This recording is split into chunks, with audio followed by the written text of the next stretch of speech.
Hola, buenas tardes, ¿cómo andan? Espero que bien, que estén cumpliendo con la cuarentena. En la clase de hoy vamos a trabajar con los diseños de investigación. A la hora de llevar adelante un proyecto de consultoría de investigación de mercados, es necesario que, teniendo en cuenta el problema y la definición de la hipótesis, el grupo de investigación determine qué diseño deberían llevar adelante. Obviamente que ese diseño va a ir asociado a la técnica de muestreo, ¿sí? A las técnicas probabilísticas y no probabilísticas, y también al instrumento de recolección de datos, porque tendremos algunos que son más de carácter cualitativo respecto de los cuantitativos, ¿sí?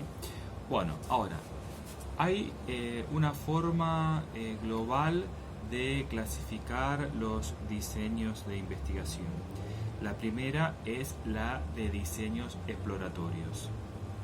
Vamos a emprender una investigación exploratoria, como dice su nombre, de una manera más preliminar, para definir correctamente un problema de investigación cuando tengamos algún tipo de dificultad para poder estimarlo, determinarlo, pero también podremos elegir este diseño cuando sea necesario determinar al menos una hipótesis. No siempre tenemos tan claros los asuntos como para poder plantear hipótesis fácilmente.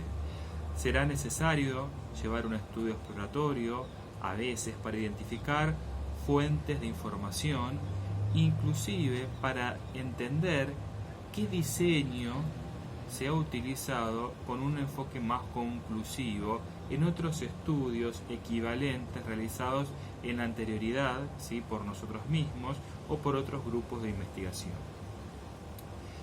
Será útil inclusive para entender qué instrumentos y qué pruebas de hipótesis se suelen utilizar para este mismo asunto que nosotros estamos investigando, para temáticas, tópicos equivalentes. Entonces, por estas y otras tantas razones, nosotros podemos llevar adelante estudios más bien de tipo exploratorio. Ahora, es necesario que seamos claros. Los estudios exploratorios no sirven para decidir o para aceptar una hipótesis, es decir, que ninguna decisión empresaria relevante será analizada pura y exclusivamente con datos exploratorios. Es decir, si yo tengo que decidir si abro una sucursal, si la cierro, si lanzo el producto o no lo lanzo, no voy a encontrar nada relevante, nada realmente extrapolable en un estudio exploratorio. Entonces ustedes estarán pensando, bueno, si es así, nunca hagamos investigación exploratoria. El asunto es que cualquier estudio de mercado comienza siendo exploratorio y luego deviene en un estudio más bien conclusivo o concluyente. Bueno, en contraposición, el estudio conclusivo o concluyente tiene más ese carácter de poner a prueba hipótesis, o sea que por definición tendría que tener al menos una hipótesis planteada. Quizás esa hipótesis fue planteada originalmente a través del diseño exploratorio y después lo continúo con el diseño de investigación conclusivo, ¿sí? Entonces, los instrumentos de recolección acá necesariamente van a ser de carácter de recopilación de datos primarios. Y hay otra cuestión: la técnica de muestreo que utilicemos tendría que ser representativa, porque los hallazgos que obtengamos tendrán que ser extrapolados. Ustedes estarán pensando, ¿qué significa esto de la extrapolación de los resultados? Si yo hago una encuesta de satisfacción y obtengo que el 63% de los encuestados de la muestra están satisfechos, suponemos que más menos error, el 63% del universo, ¿sí?, de la población meta que estoy estudiando, también va a estar satisfecho, y vuelvo a repetir, más menos error, porque esto no es determinante, sino es exacto, aun cuando es mucho más representativo que en los estudios de carácter exploratorio. Muy bien. Habiendo entendido esto, sabemos que vamos a utilizar instrumentos de recolección de datos cuantitativos y vamos a realizar muestras utilizando técnicas de muestreo probabilísticas, ¿sí? Ahora bien, tanto el diseño exploratorio como el diseño conclusivo tienen variantes. Algunas de las variantes son las siguientes. El estudio exploratorio yo lo puedo llevar adelante a través de un enfoque documental, ¿sí? ¿Cómo es este enfoque documental? Acudiendo exclusivamente a los datos de tipo secundario, es decir, que preexisten al momento de la investigación que nosotros estamos cursando en la actualidad. Es decir, pueden ser datos que nosotros hayamos recolectado con anterioridad o que un tercero lo hubiera hecho siempre en un momento previo, ¿sí? Previo a hoy, a nuestra investigación actual. Muy bien, ahora, habiendo entendido esto, pasamos a la segunda posibilidad dentro de los estudios exploratorios, que es la investigación de tipo cualitativo. Aquí vamos a recabar datos primarios, pero esos datos primarios se toman de muestras muy pequeñas. Como son tan pequeñas, no tienen rigor estadístico como para que los resultados puedan ser generalizados a toda la población objeto de estudio, ¿sí? Entonces hay algunas técnicas muy puntuales subclasificadas en métodos directos y métodos indirectos que nos darán algún tipo de aproximación al objeto de estudio. Es súper útil que utilicemos las técnicas cualitativas para generar un efecto sinérgico a la hora de llevar adelante un estudio más bien de carácter concluyente. ¿Qué quiero decir con esto? En los estudios concluyentes me voy a encontrar con un diseño que se llama diseño de investigación descriptivo, y habrá una opción más que es transversal o longitudinal. El instrumento transversal utiliza la encuesta. Hace un rato yo me refería a la encuesta de satisfacción al cliente. Muy bien. A la hora de plantear esa encuesta o cualquier tipo de encuesta, el grupo de investigación va a determinar ciertas opciones. Recuerden que las encuestas tienen opciones de respuesta. La opción A, B, C, D, E. Bueno, cada una de esas propuestas, ¿sí? de posibles respuestas por parte de los encuestados son absolutamente prejuiciosas y están en función de cómo ven el grupo de investigación el mundo actual, ¿sí? De su cosmovisión. Entonces, a veces se nos ocurren opciones que no son válidas en la población que estamos estudiando. De ahí que si yo llevo adelante, ejemplo, una investigación cualitativa, voy a encontrar datos que realmente representen con mayor nivel de eficiencia a la población objeto de estudio. Entonces, volviendo a la investigación cualitativa, los métodos directos pueden definirse a través de dos grandes técnicas: las entrevistas exhaustivas y, por otro lado, los focus group o entrevistas grupales o grupos focales. O sea, para la misma técnica hay diferentes nombres, quizás con algunas mínimas variantes, pero podríamos decir que son más o menos lo mismo. Tanto las entrevistas en profundidad o exhaustivas como el focus group trabajan con el pensamiento consciente de los participantes, ¿sí? Por otro lado, nos encontramos con los métodos ocultos, que están desarrollados siguiendo las pautas teóricas de Freud. Ustedes recuerdan que Freud se lo considera en la actualidad el padre del psicoanálisis moderno. Ustedes dirán, ¿qué tiene que ver la psicología con la investigación cualitativa y la investigación de mercado? Bueno, en principio nos permite encontrar información subconsciente del cual el participante de dichas técnicas no tiene ningún tipo de conocimiento, ¿sí? Hay momentos en que la decisión de compra no depende de el gusto ni de la preferencia, ni siquiera de una respuesta de carácter consciente, sino que el encuestado consume un producto u otra marca, se identifica con una compañía o con una marca simplemente por su historia de vida, simplemente por sus características personales, por sus experiencias vividas y demás.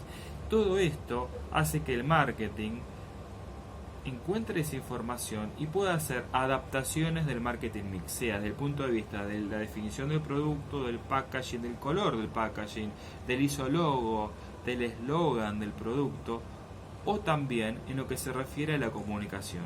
O sea, a la hora de plantear una campaña tenemos que generar una narrativa que sea conducente a lo que ese público meta al que nosotros intentamos apuntar sea, digamos, enfocada hacia ellos. En otro sentido, queremos lograr la asertividad del mensaje publicitario, la asertividad también de la lógica que se intenta enfocar o que se intenta instituir en ese plan comunicacional. Entonces, nosotros tenemos que hablar en el mismo idioma que nuestra población meta, y a veces hablamos de una manera que no es apropiada en función de los requerimientos o en función de los códigos de comunicación que explican o que mejor representan a ese público meta, ¿sí?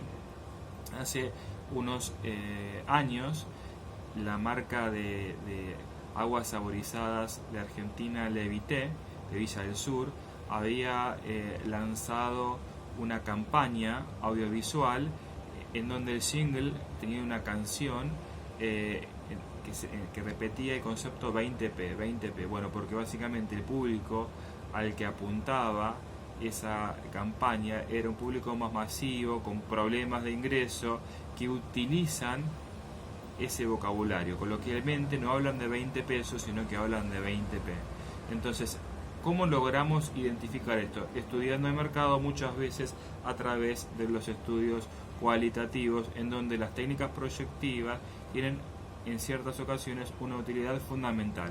No hay ningún tipo de estudio que nos reporte esa información tan clara y concisa que nos permita describir con cierto nivel de efectividad los patrones culturales que se asocian a un público meta.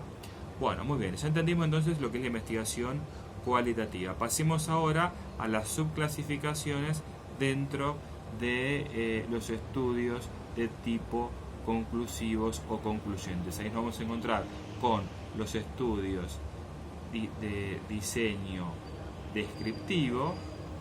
Ustedes verán, ¿qué tiene que ver el diseño descriptivo con la investigación conclusiva? Bueno, si nosotros queremos caracterizar las funcionalidades del mercado y entender cuál es la lógica del consumidor, que puede variar de país a país desde ya, y cuál es la lógica de los competidores, evidentemente tendremos que llevar adelante un estudio descriptivo. ¿Para qué lo usamos entonces? Para caracterizar esas funciones que tiene el mercado.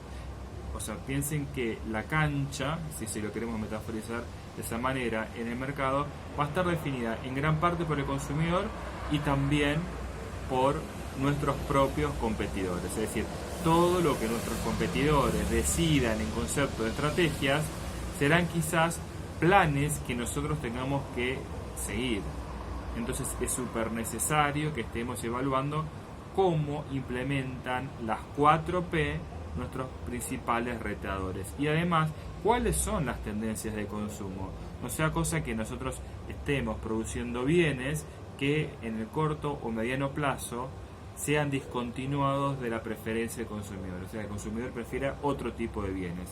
O sea, no vamos a tener posibilidad de adaptarnos a esos cambios que se producen en el mercado. Entonces es importantísimo entender la utilidad y la relevancia de la investigación descriptiva. En la actualidad podemos dar ejemplos de investigación descriptivas como encuestas de satisfacción del cliente, estudios que nos permiten relevar el nivel de fidelidad de los clientes. También los podemos llevar adelante como estrategias para captar potenciales mejoras. En otras disciplinas, como por ejemplo recursos humanos, es útil para testear el clima laboral. De hecho, hay una consultora en Argentina que es norteamericana, se llama The Great Place to Work, que mide el clima laboral a través de un estudio descriptivo transversal, ¿sí? Muy bien. veamos las dos variantes que están dentro de la investigación descriptiva. Tenemos la variante investigación descriptiva transversal y longitudinal. Un poco ya lo había spoileado hace unos minutos atrás. La investigación transversal, Malhotra, ¿sí?, que es el autor que estamos siguiendo, la determina metafóricamente como una fotografía instantánea de un momento. Si yo me refiero al ejemplo de la encuesta de satisfacción, conviene que una empresa mida la satisfacción todos los años y compares los resultados de 2017 con los del 2018, del 2019, del 2020 y así sucesivamente en el futuro también. En todos los casos sería útil mantener las mismas variables para ir comprendiendo si vamos mejorando o empeorando, ¿sí? ¿Por qué? Porque puede ser que en algunos indicadores el desempeño sea mejor y en otros evidentemente sea todo lo contrario. Pero tenemos que ir testeando las mismas variables. Entonces, la población sigue siendo la misma, lo que va a cambiar es el elemento, ¿sí?, la persona que me responde el cuestionario. Bueno, eso es un estudio descriptivo. Se supone que ustedes están cursando esta materia. A medida del cuatrimestre van a recibir una encuesta para calificar nuestro rol como docentes. Bueno, estarían participando de un estudio descriptivo transversal.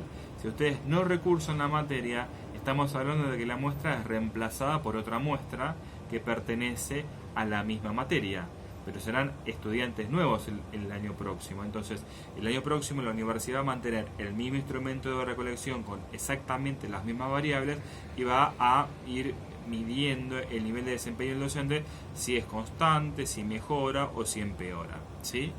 Muy bien. Ahora, el enfoque longitudinal es muy utilizado en la investigación clínica, ¿sí?, en la investigación científica, y pretende tomar a las personas que están siendo observadas y observarlas a lo largo del tiempo. Nosotros en nuestro presente estamos cada vez más conscientes de que estamos siendo observados las 24 horas del día, los 365 días del año. Bueno, esa será uno de los objetivos fundamentales de la investigación de mercados en este siglo, ¿sí? ¿Por qué? Porque casi todos nosotros tenemos encendido en el teléfono celular la georreferenciación. Entonces, Google está captando los datos de los lugares donde nos desplazamos, los restaurantes donde cenamos o almorzamos, los cines que visitamos, los sitios de internet que frecuentamos y demás. Entonces vamos dejando rastros. Cada vez que nosotros nos adherimos al telepeaje, el telepeaje es otro dispositivo que permite la investigación longitudinal. Yo tengo a una persona que cada vez que pasa por un telepeaje, sea el mismo o diferente, se va a registrar ese pase. Entonces sabemos más o menos entre qué momentos, entre qué horarios se mueve a lo largo de la semana y en qué días en particular. Si viaja a Capital de lunes a viernes y su horario habitual es salir a las 8 de la mañana o salir a las 9 de la mañana. Bueno, ustedes me dirán, ¿para qué sirve este especie de gran hermano a nivel global? Para después darles a las empresas la posibilidad de pautar, ¿sí?, publicidades o hacer un lanzamiento de campaña de marketing bien enfocadas a las características reales de los usuarios, siendo que ya no las consultamos más a través de una encuesta, sino que las observamos quizás sin el consentimiento de los usuarios, ¿sí? Es decir, todos los cambios de las políticas de privacidad de las redes sociales que nosotros usamos con cierta frecuencia, en realidad le dan esa posibilidad de entrar a nuestra vida, a las redes sociales y a las empresas que procesan Big Data en particular. Hay un documental disponible en Netflix que se los recomiendo ver, se llama Nada es privado, ¿sí?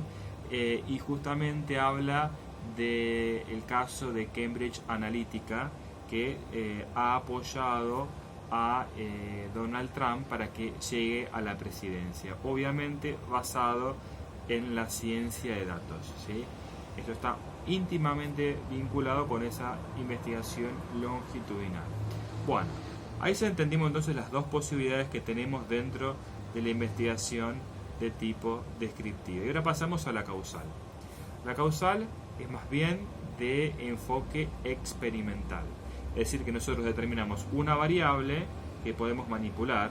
En marketing son cualquiera de las 4P. Yo puedo manipular el precio, subirlo, bajarlo, puedo modificar la estrategia de producto, es decir, haciendo una modificación del ISO logo, una modificación del packaging o inclusive de las condiciones o de los factores intrínsecos del producto.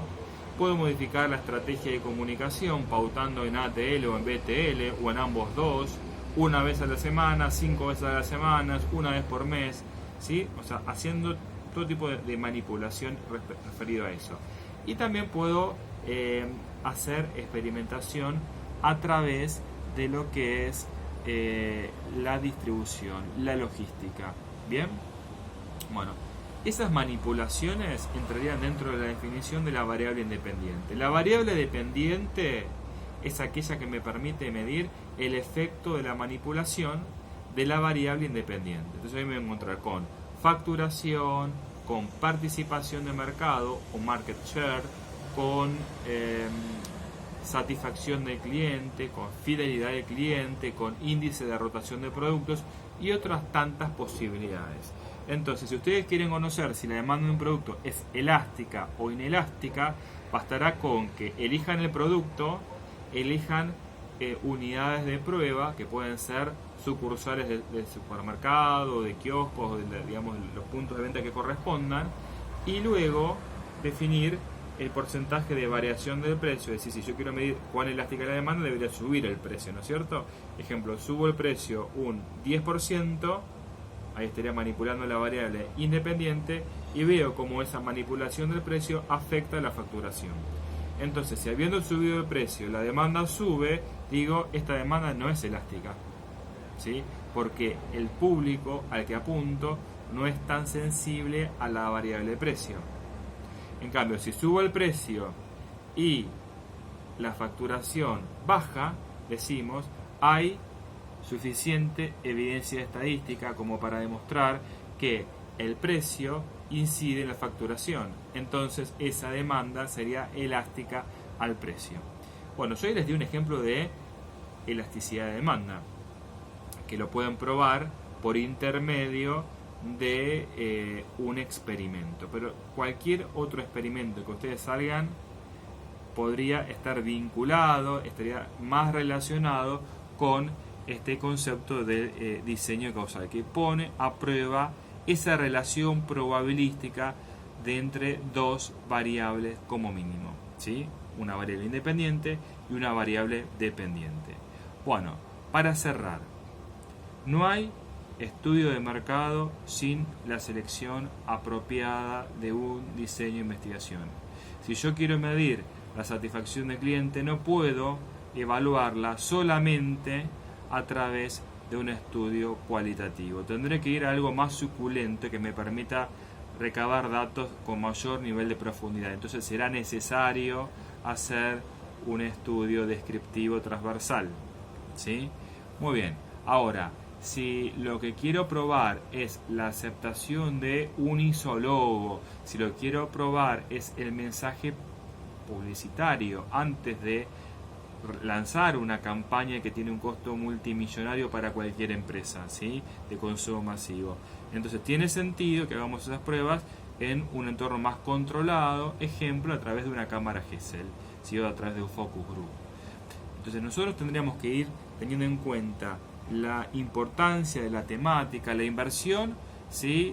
O el sacrificio económico que va relacionado a tal temática, y de esa manera entender si el estudio termina siendo exploratorio o termina siendo conclusivo.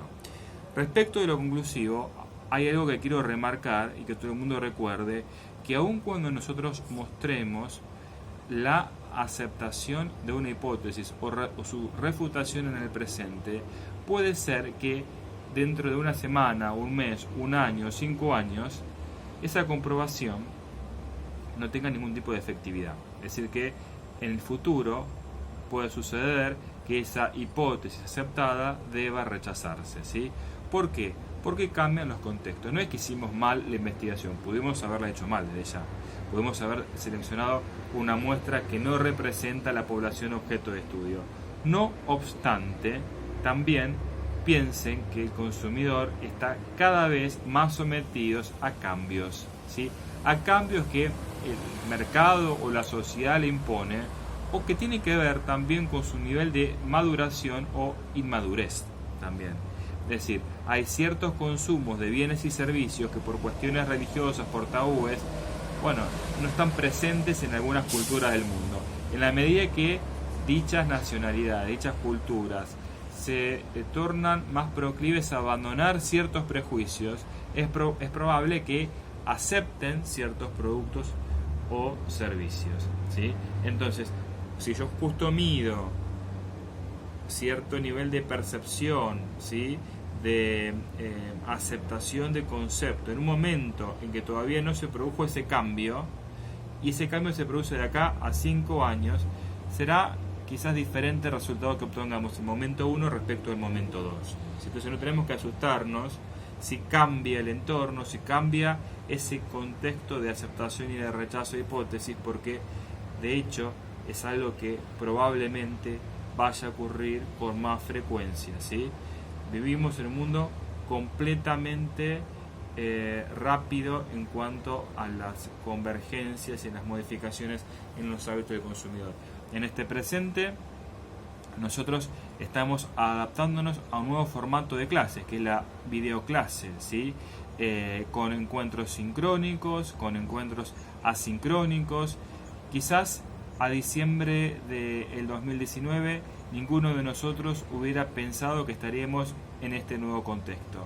Entonces, nosotros no sabemos cuánto va a durar la pandemia, no sabemos cuánto esto va a influir en nuestro estilo de vida, en nuestras formas de consumir bienes y servicios. Seguramente que haya personas que, aun cuando hubiéramos superado la pandemia, queden un poco afligidas, preocupadas o hasta paranoicas, y que en función de estos trastornos, de estos problemas a la hora de aceptar el cambio en el contexto, decidan de manera racional o irracional en cambiar sus hábitos. Habrá personas que se van a poner muy maniáticas en el sentido de ir y lavarse las manos 5, 10, 15, 20 veces por día, o usar alcohol en gel para cualquier tipo de práctica, aun cuando no sea recomendado ni siquiera por la Organización Mundial de la Salud, ¿sí?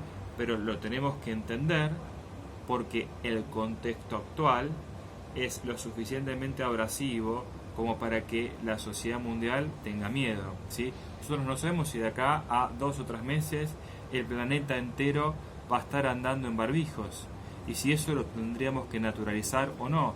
No sabemos si las escuelas, las universidades realmente van a poder abrir sus puertas. Entonces, en ese nuevo contexto, es indudable que la educación tendrá que seguir, aunque sea de manera virtual. Si no pudiendo ser presencial, tendrá que seguir de manera virtual. Esto cambia los hábitos de aprender, pero también cambia los hábitos de enseñar. Nosotros como docentes tendremos que adaptarnos a esos cambios también. Todas las empresas de bienes y servicios, si no se adaptan a los cambios que van a ir siendo interpuestos de manera involuntaria, van a quedar fuera del mercado, van a perder oportunidades de crecimiento, ¿sí? Entonces, la investigación de mercados, aun cuando deba ser también dentro de un entorno virtual, ¿sí?, porque ya va a ser medio impensado realizar una encuesta en vía pública, debe proporcionar posibilidades para entender mejor los entornos y tomar decisiones asertivas que minimicen los riesgos a la enésima potencia, ¿sí? Las empresas deben ser asertivas y la investigación de mercados va a cumplir un rol fundamental. Por ello es absolutamente importante que comprendamos la relevancia de elegir correctamente el diseño de investigación. Bueno, se me está acabando el tiempo, así que los voy a saludar, les voy a desear buena semana y nos estamos viendo en la próxima videoclase. Saludos para todos.